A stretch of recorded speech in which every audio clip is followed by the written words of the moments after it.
Hello guys, അങ്ങനെ പണിപ്പുരയിൽ കയറാനുള്ള അവസരം എല്ലാവർക്കും കിട്ടിയിരിക്കുകയാണ്. അവരുടെ എല്ലാ സാധനങ്ങളും ബിഗ് ബോസ് തിരിച്ചു കൊടുത്തിരിക്കുകയാണ്.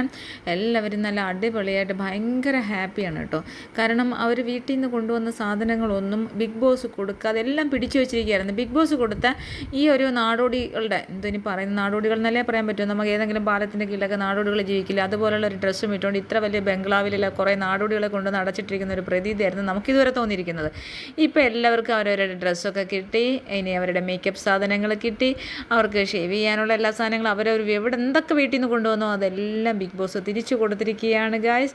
തിരിച്ചെടുക്കുന്നത് ഒരു വലിയ പണിയായിരുന്നു കേട്ടോ. പണിപ്പുരയിൽ കയറിയിട്ട് എല്ലാവരുടെയും സാധനങ്ങൾ പല പല ബോക്സുകളിലാക്കി എന്നാൽ പാക്കറ്റുകളാക്കി പേരെഴുതി ഒട്ടിച്ചു വെച്ചിരിക്കുകയാണ്. എന്തായാലും ബിഗ് ബോസ് അവരുടെ ക്രൂവിന് ഒരു കുറച്ച് ജോലി ഉണ്ടായിരുന്നു. ഇവരും എല്ലാവരും അവരവരുടെ സാധനങ്ങളെല്ലാം തപ്പിയെടുത്ത് പുറത്ത് കൊണ്ടുവന്ന് അതുപോലെ തന്നെ ആ പാക്കറ്റൊക്കെ അഴിച്ച് എന്നിട്ട് അവരവരുടെ സാധനങ്ങൾ അവരവരുടെ കബോർഡിൽ നിറയ്ക്കണം. അപ്പോൾ അതൊരു വലിയ ടാസ്ക് തന്നെയാണ്, ഒരു നല്ല ജോലിയാണ്, അത് ചെയ്തുകൊണ്ടിരിക്കുകയാണ്.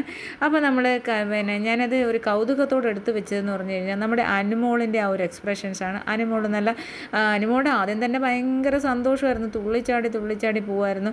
അനുമോളുടെ സാധനങ്ങളൊക്കെ പിടിച്ചു പറിക്കാനൊക്കെ ആരും ഒരുപാട് പ്രാവശ്യം ശ്രമിച്ചു. എന്തിനാണോ എന്ത് വിവരമില്ലാത്തവനെ ഈ കൊച്ചിനെ ഇട്ട് ബുദ്ധിമുട്ടിക്കുന്നത് എനിക്കറിയത്തില്ല എന്താണ്. അവനെ അങ്ങ് പുറത്ത് ആക്കി കളഞ്ഞു കഴിഞ്ഞാൽ ഒരു സമാധാനം ഉണ്ടായിരുന്നില്ല. നിവിൻ പുറത്തു പോയതാണൊക്കെ ഇവനെ അങ്ങ് പ്രേക്ഷകരെടുത്ത് വെളിയിൽ കളഞ്ഞെങ്കിൽ മതിയായിരുന്നു. എന്തായാലും അനുമോളുടെ ആ ക്യൂട്ട്നെസ്, അനുമോൾ ഭയങ്കര ഹാപ്പി ആയിട്ട് ഈ സാധനങ്ങളൊക്കെ സ്വന്തം തലയിൽ ഇങ്ങനെ ചുമന്നുകൊണ്ട് നാദിനെ സഹായിച്ച് തലയിൽ ഇങ്ങനെ ചുമന്നുകൊണ്ട് വരുന്ന രംഗങ്ങളാണ് നിങ്ങൾ ഈ കണ്ടുകൊണ്ടിരിക്കുന്നത് കേട്ടോ. എനിക്കപ്പോൾ അതിന് കണ്ടപ്പോൾ നല്ലൊരു ക്യൂട്ട്നെസ് ഫീൽ ചെയ്തതുകൊണ്ട് ഞാനതിൻ്റെ കുറച്ച് വിഷ്വൽസ് എടുത്ത് വെച്ചതാണ്. ഫോട്ടോസായിട്ട് പിക്സായിട്ട് വിഷ്വൽസ് എടുത്ത് വെച്ചതാണ്. അതാണ് ഇപ്പോൾ ഇവിടെ ഇട്ടിരിക്കുന്നത്. എന്തായാലും അവരെല്ലാം ഹാപ്പി ആയിട്ടിരിക്കട്ടെ, സന്തോഷമായിട്ടിരിക്കട്ടെ.